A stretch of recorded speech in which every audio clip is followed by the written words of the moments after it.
नमस्कार, मी मुस्कान तांबोळे. आपण पाहतात माय मराठी टीव्ही. रोजच्या ताज्या बातम्या पाहण्यासाठी आजच सबस्क्राईब करा माय मराठी टीव्ही. पाहूयात आताची महत्त्वाची बातमी पाहण्या अगोदर पाणी पुरवठ्यासंदर्भात एक महत्त्वाची सूचना. आज गुरुवार रोजी पाईपलाईन दुरुस्तीचे काम अजूनही सुरू असल्यामुळे पाणी पुरवठा होणार नाही, याची नागरिकांनी नोंद घ्यावी.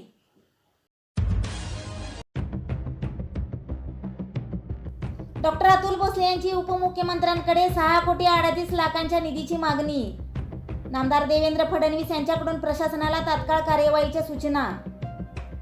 कराडचा पाणी पुरवठा सुरळीत होण्यासाठी कोयना नदीपात्रातील पाईपलाईनची दुरुस्ती तसेच जुन्या जॅकवेलचे काम तातडीने करण्याची गरज आहे.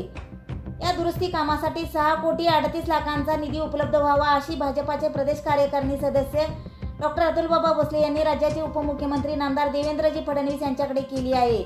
कराडकरांची गैरसोय दूर करण्यासाठी नामदार देवेंद्र फडणवीस यांनी या मागणीची दखल घेत याबाबत प्रशासनाला तात्काळ कार्यवाहीच्या सूचना केल्या आहेत. कोयना नदीवर सुरू असलेल्या पुलाच्या कामामुळे पाईपलाईनमध्ये बिघाड होऊन कराडचा पाणी पुरवठा रविवार दिनांक 14 पासून खंडित झाला आहे. त्यामुळे गेले 4 दिवस कराडवासियांना गंभीर पाणी समस्येला तोंड द्यावे लागत आहे. अशा स्थितीत नागरिकांची गैरसोय होऊ नये यासाठी भारतीय जनता पार्टीचे प्रदेश कार्यकारिणी सदस्य डॉक्टर अतुल बाबा भोसले कंबर कसून मैदानात उतरले आहेत. नगरपालिकेच्या पंपिंग स्टेशनला वेळोवेळी भेट देऊन तिथे सुरू असलेल्या कामाचा त्यांनी सातत्याने आढावा घेतला. किंबहुना जुने पंपिंग स्टेशन तातडीने कार्यान्वित करून कराडचा पाणी पुरवठा ताबडतोब सुरळीत करण्याच्या सूचना त्यांनी अधिकाऱ्यांना दिल्या.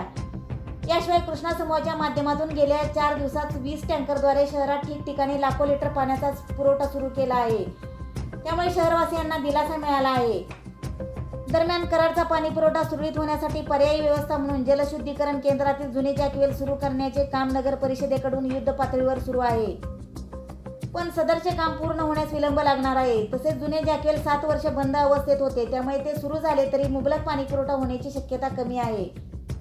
त्यामुळे जुन्या जॅकवेलचे पंपसेट, आवश्यक मशिनरी खरेदी, विद्युत पुरवठा आणि गाळ काढण्याच्या कामासाठी तातडीने 3,75,00,000 निधीची गरज नगरपालिकेला भासणार आहे. याशिवाय कोयना नदीपात्रातील बिघाड झालेली पाईपलाईन दुरुस्त करण्यासाठी 2,63,00,000 निधी लागणार आहे.